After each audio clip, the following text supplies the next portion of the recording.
I have a controversial question for you that I've never asked anyone before. What do you define as a podcast? Good question.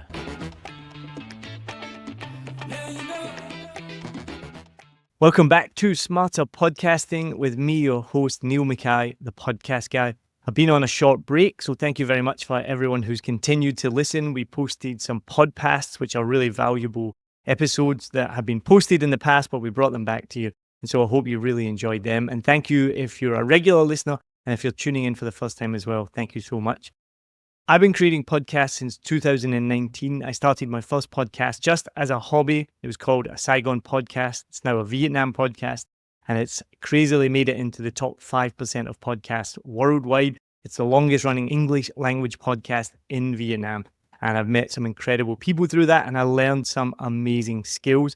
So from then, I created 7 Million Bikes podcasts, and we have now worked with over 60 podcasts across the world, helped produce, I think now over 1,000 episodes, helped with millions of downloads, and got podcasts to the top of the charts as well.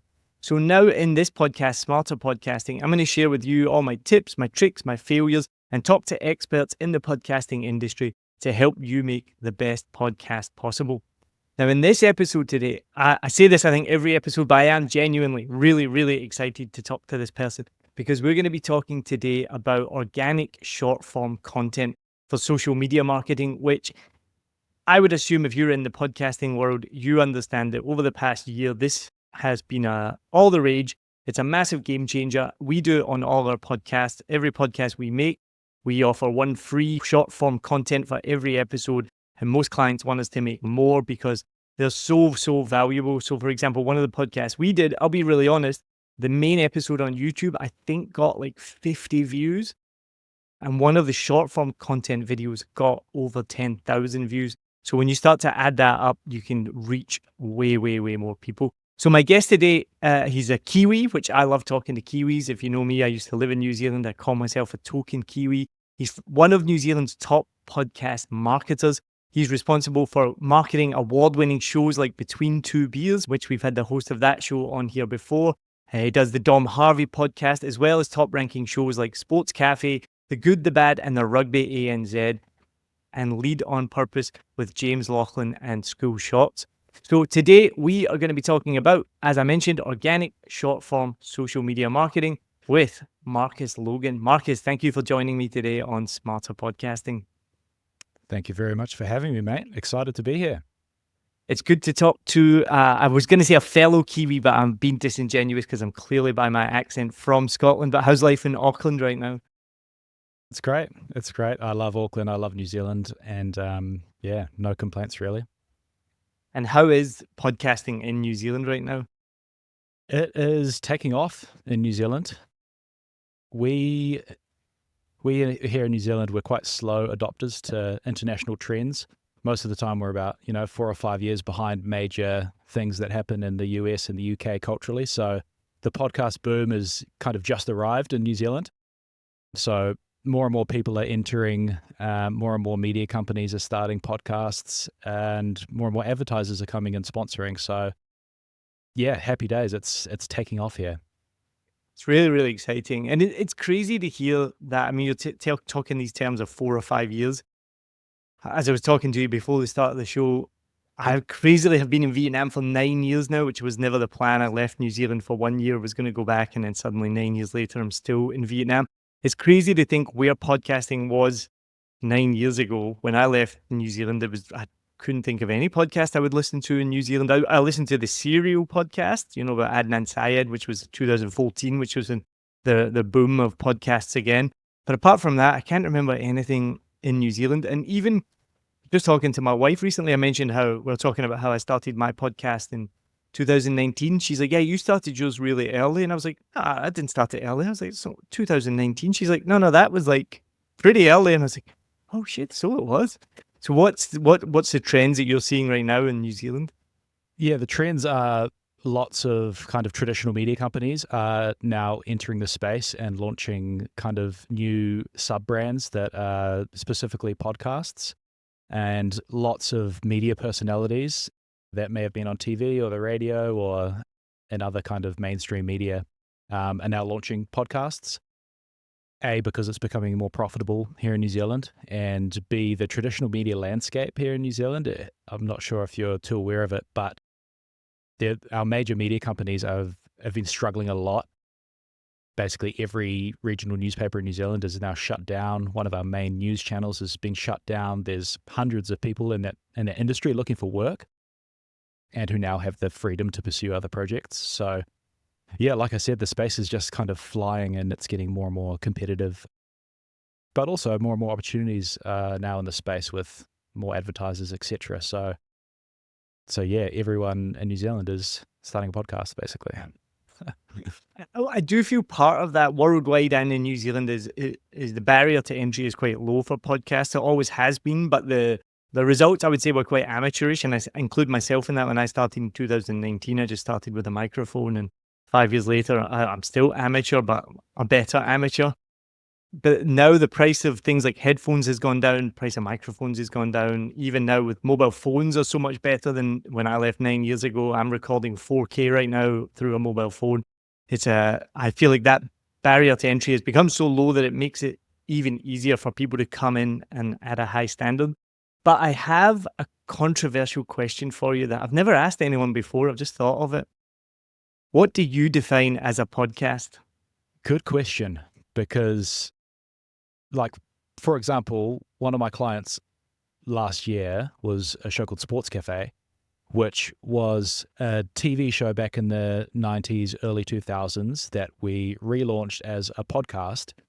But essentially, it's a TV show that's made for YouTube primarily, but we took the audio and distributed that as a podcast on Spotify and Apple Podcasts. It's called a podcast, but it's not really a traditional podcast.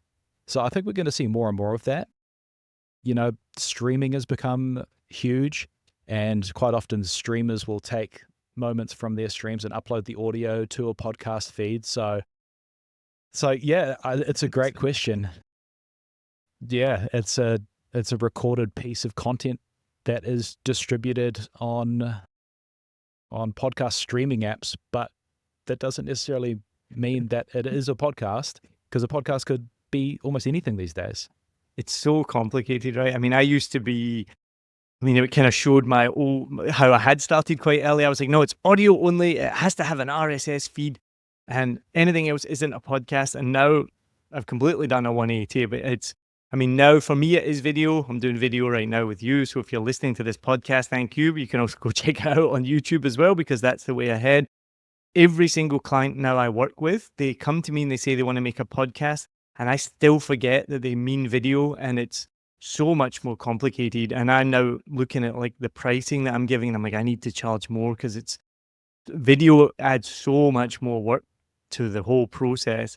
I read an article about this kind of topic, and because young people these days, they do still listen to podcasts. I don't mean they don't listen to podcasts, but for some people who are TikTok fans, they only see the short form clips that we're about to talk about.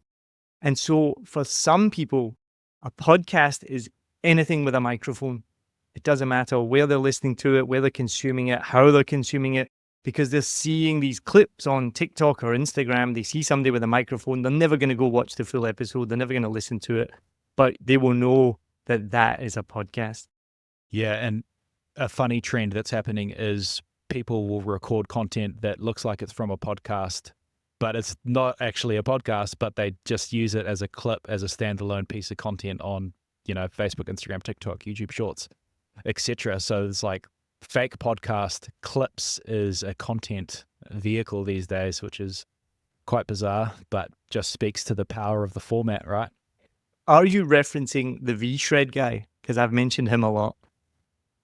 Oh, I'm not too sure. Not sure. You don't know about this one? Guy. Nah, I need to do my research. I can't even remember his real name. So he basically did exactly what you said. He faked being on the Joe Rogan podcast for a clip.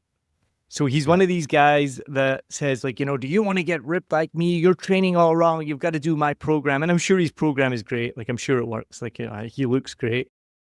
But he does these clips and videos and things like this, marketing, right? It's fine. It's marketing. I'm not like having a knock at the guy. But there's one clip that he does with the exact same red curtain as the background of Joe Rogan, same microphone, which is not difficult to find out, same headphones, same stance. and he's just talking and saying like a line, and you see it, and and it goes back to as well. We've just had the presidential the podcast. What was it called? The president podcasts election cycle. I can't remember how they termed it, but Yeah.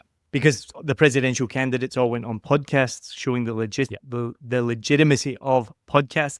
But this guy, fake being on Joe Rogan, because again, people see that little clip and they go, I mean, I thought it as well. I was like, oh wow, he was on Joe Rogan. So that, I mean, I don't know why I would give anyone credence because of being on Joe Rogan, because it means nothing. But he faked that so that you think he's been on podcast. So that's what I thought you were referencing maybe there.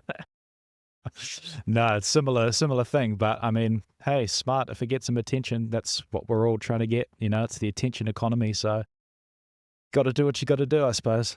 Exactly. So we got connected because I'd interviewed Steve Holloway from the Two Beers podcast, and I knew that through because I'm a token Kiwi and I see what happens in New Zealand, and we just had a great interview. And partly I'd seen his stuff on LinkedIn, and I'd seen you post on LinkedIn about how you guys had connected and you'd really helped take their podcast to the next level.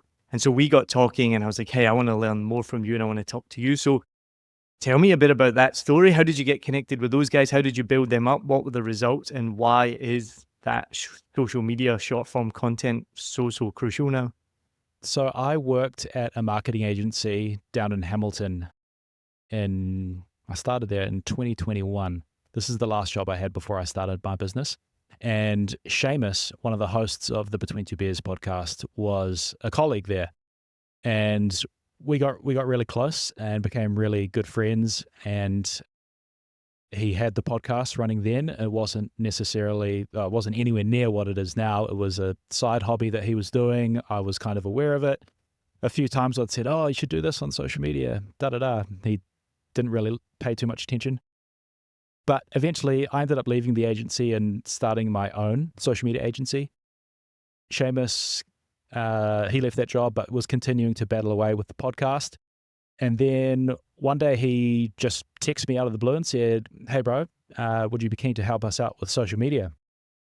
And my initial thought was, not sure. I've never done podcast marketing before. But eventually I just said, yes, absolutely.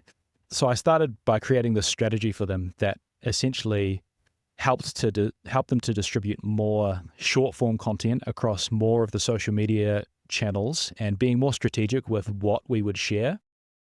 And so I compiled this big strategy for them, presented it to them, and they were like, holy shit, amazing, let's do it.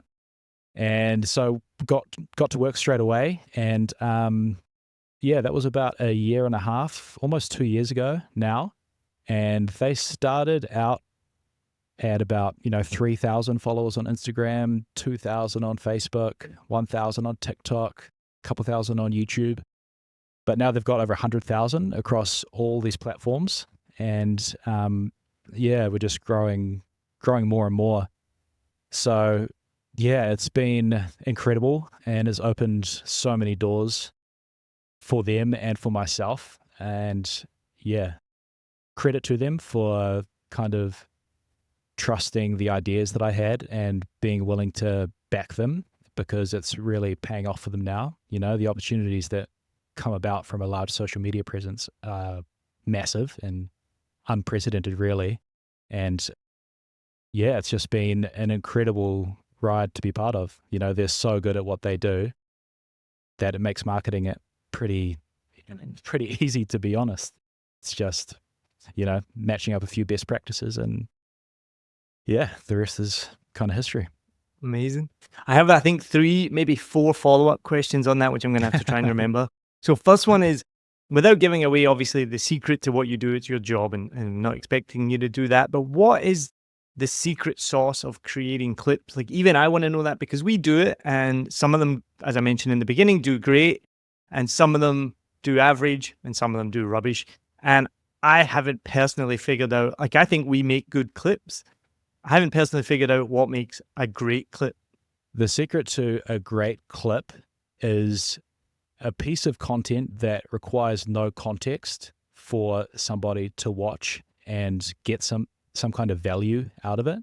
So value could be entertainment, education, inspiration. but with no context required.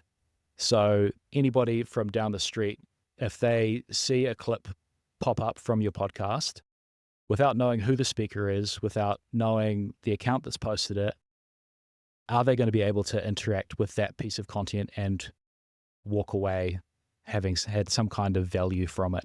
Whether it's they laughed at it, shared it to their group chat, whether they learned something new or whether it inspired them.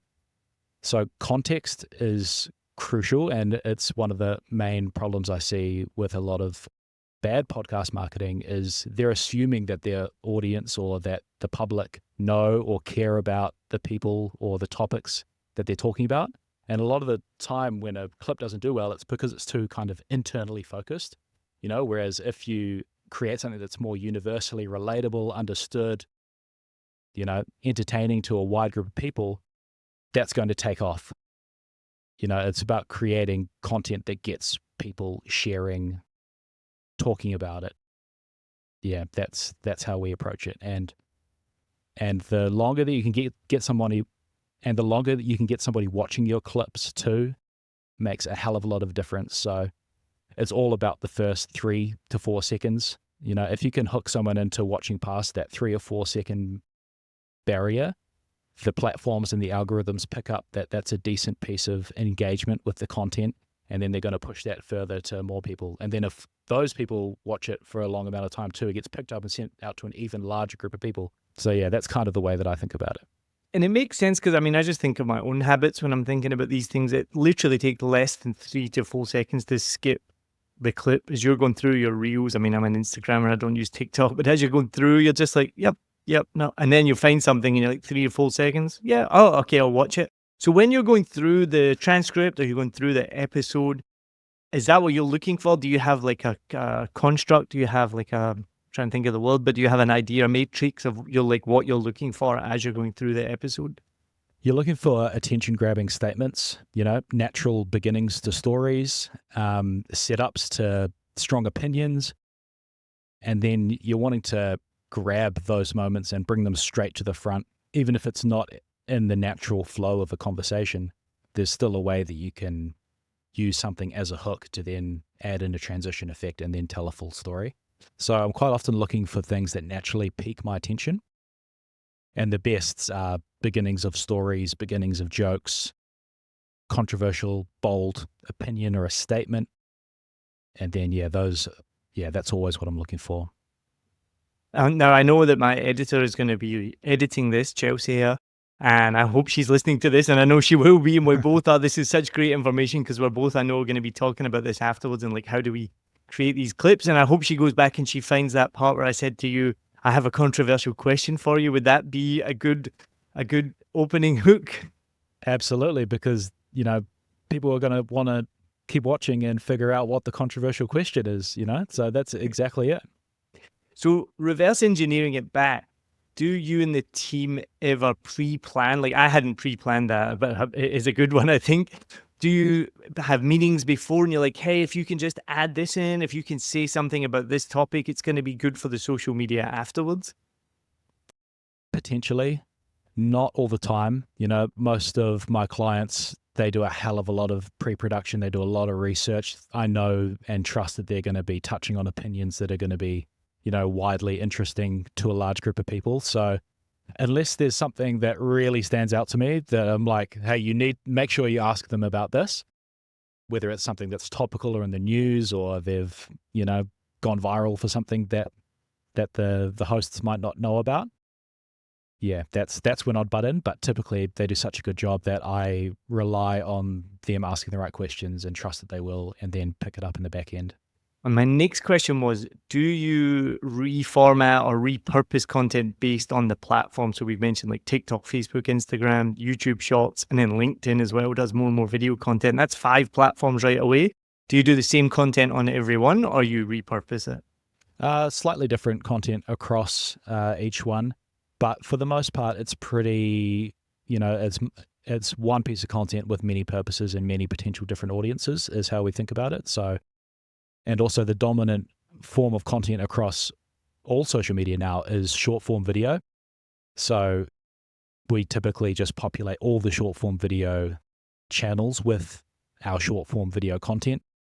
So it's Facebook Reels, Instagram Reels, TikTok, YouTube Shorts, and X, Twitter. Not so big here in New Zealand. I've never used X or Twitter, so I completely forgot that existed. Yeah. Yeah, it's not so popular here in New Zealand, but for some clients, we do post there as well. But typically, if one piece of content works really well on one platform, most of the time it's going to go on and do really well on another platform. Right. And there's different audiences across all of these channels too. And the way that the algorithms are starting to work too, not all of your followers are going to see all of your content. So if you've got the same followers across, Instagram and Facebook and TikTok, and you're worried about them seeing the same post 3 times, more likely than not, they're not going to be seeing that content maybe even once, because now the algorithms work where you are fed the most viral content from across the planet from people that you don't follow, but for content that matches your interests. So when you're uploading to these platforms now, you're not just speaking to your follower base, you're speaking to the world potentially. So yeah, that's how we think about it. And would you say that is a big difference with the short form content? Because when you post on your audio podcast, your RSS feed, pretty much, as far as I know, it's 90% plus. It's your followers who are going to get that, who are going to listen to the audio podcast. YouTube, I know, is a little bit different, like the long form videos, but it's generally going to be people that already subscribe to your channel. It's going to come up in their feed. Obviously, some people who don't follow you as well, they're going to find it too. But would you say that is the biggest difference with the short form content? Is you're reaching new people that don't follow you or subscribe to you? Yeah. Every video that you post is a potential, lottery ticket to going viral if you do it the right way. So the reach and discoverability on social media platforms has never been higher. It's never been easier to go viral. It's never been easier to reach a huge audience organically without even paying for ads or anything, which is a massive revolution and just hugely disruptive to traditional media, to traditional social media. That's why TikTok has become so huge. And that's why all the other social media apps are following suit, because it rewards your creativity and it rewards the value that you're creating with your content, not necessarily rewarding you for having a lot of followers, but for creating really great stuff. So that's changing a hell of a lot. And then it's about using that potential reach and, breadcrumbing them back to the long form episode and converting that short form attention to long form attention and long form listens, downloads, repeat consumers as well. So that is a great point you just made at the end. And it's actually what I was going to ask you next, which is another controversial question, because I haven't seen evidence to support this much, but I know it happens. How do you convert the short form listeners, the short form viewers, back to the long form content? Because I'm not always convinced. Like, you may get a viral piece of content, you get hundreds of thousands of viewers on it, millions maybe. How many of them are going to find your audio podcast or find your YouTube channel and then become loyal listeners, followers, consumers? It depends the quality of the short form content that you put out. Is it enticing enough to lead people to want to go and search for the full episode? How many clips does it take someone to watch to then go and find the full episode? These are things that we don't have any real strong data around. But for all of my clients, whenever we have a video or a clip or a post that goes viral, we see the correlation really clearly in the long form. So it's about creating content that's quality enough that meets the interests and the needs of your target audience so strongly that then they go and hunt that out. And then there are small things you can do to kind of try to convert that attention, calls to action.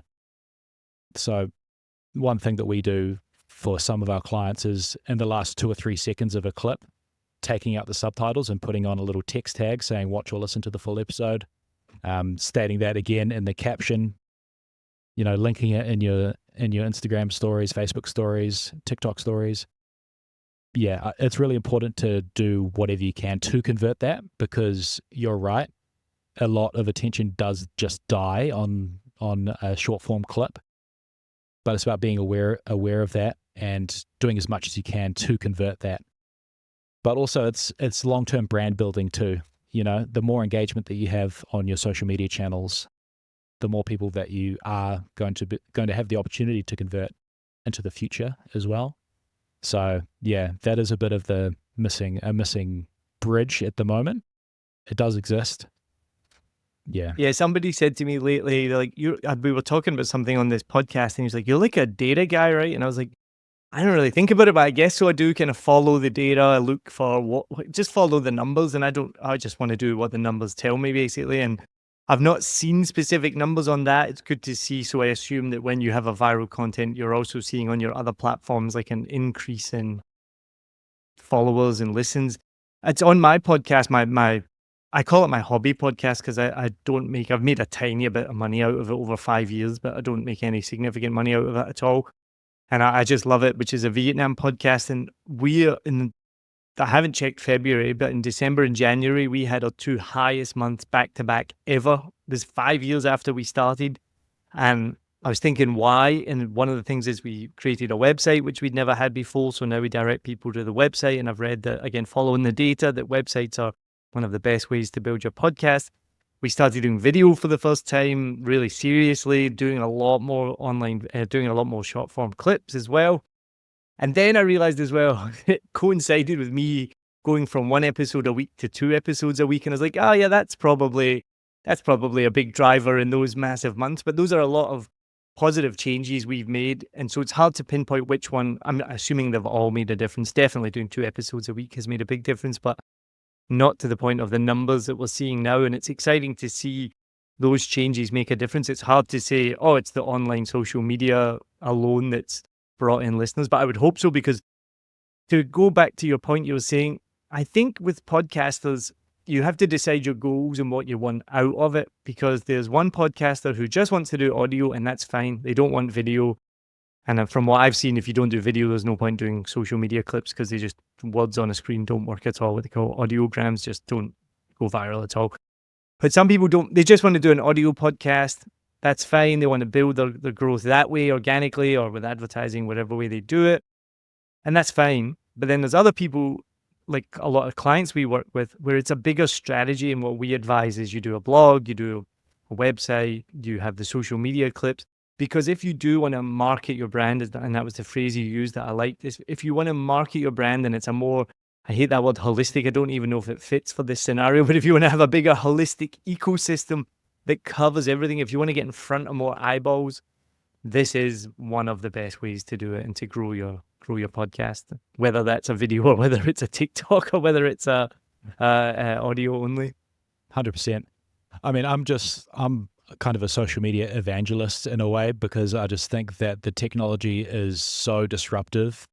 There's so much potential, and you have opportunities just to be seen by millions of people if your content is strong enough. There's no other kind of marketing that is that powerful, and you don't get the same data as you do on your social media followers and your impressions.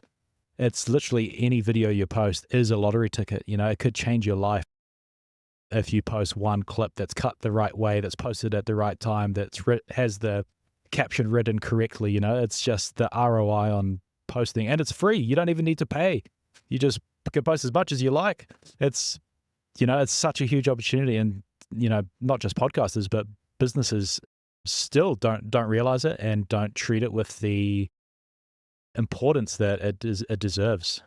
I once got called Facebook famous, which to me was like, wait, what? It was like here in Saigon, and because I this was when I first started the podcast back in 2019, and I just wanted everyone to hear it, and I still don't have any intention to be famous. It's quite weird when I get recognized every now and again, like every 3 months or 6 months, someone will be like, oh, hey, you're the guy from the podcast. I'm not gonna lie, it's one of the coolest things ever when somebody recognizes you.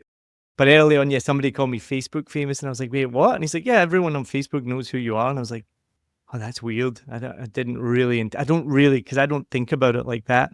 And the other comment you made there about how you never know what's going to go viral. So recently, a few months ago, Vietnam beat Thailand in the final of the Asian Cup, which is like a massive, massive big deal. You know about it? Yeah, I haven't told you this, but my girlfriend's actually Vietnamese, so I'm very tapped into Vietnam and what's happening there. Yeah. Yeah, I heard Awesome. about that. Yeah. Yeah, so it was huge. And so I'd just gotten a new camera. I'd gotten the Osmo Pocket 3 for anyone who knows what that is. And I went out and I filmed the whole night and I edited it right away because I was like, I've got to get this out right away because obviously I knew it was a hot topic. And I edited it and posted it. And my wife there was one bit of it. She's like, you know what partners are like? And she was completely valid. She's like, I don't really like that bit. I'm sitting weird and blah, blah, blah. And we're all like that. Men and women we're all like that. And I was like, honestly, this is one of the funniest quotes I've ever said in my life. That was the long form video, got 150,000 views. I haven't even checked it recently. It's probably more. I got monetization off the back of it. It was just insane, the amount of comments, and it was really, really cool. It's like, what is going on? And I literally said to her sitting on the couch, I was like, don't worry, like 70 people will see it. Yeah, it's incredible. Once you do have a piece of content that a wide audience finds valuable, the algorithms are going to push it because they want people engaging with good content and staying on their platform, you know? So if you can help these platforms meet their goal, they're going to reward you exactly like in this instance. Yeah, it's a perfect example of how it works. Now, you also mentioned earlier on about sponsors, and monetization is one of the biggest questions for all podcasters. How do I monetize? And I've said before, if you get into podcasting for the money, then get out because you're in it for the wrong reasons, because it's not that easy to make any money from podcast. But I would imagine, and I'd love to hear your take on this, that when you talked about building your social media channels from, I think it was like 3 and 4, 5,000, 10,000 up to over 100,000, I think you said. Is that, to me, that would be another monetization avenue. So you're not actually, people aren't sponsoring you. They're not sponsoring your podcast in the traditional sense that people think about at paying for ads. They're paying you because you have 100,000 social media followers. So is that another added benefit of social media content or on the short form video content? Yeah, massively. Like the clients that I have that are full-time podcasters that earn good money from podcasting, they also have, large social media presences, and that is absolutely factored into the deals that they have with their sponsors and with their advertisers. You know, whether it's long-term or whether it's, getting approached for campaigns and influencer marketing type stuff. There's significant amounts of money to be made from having a large social media presence, and more people, more and more companies are now investing in that space.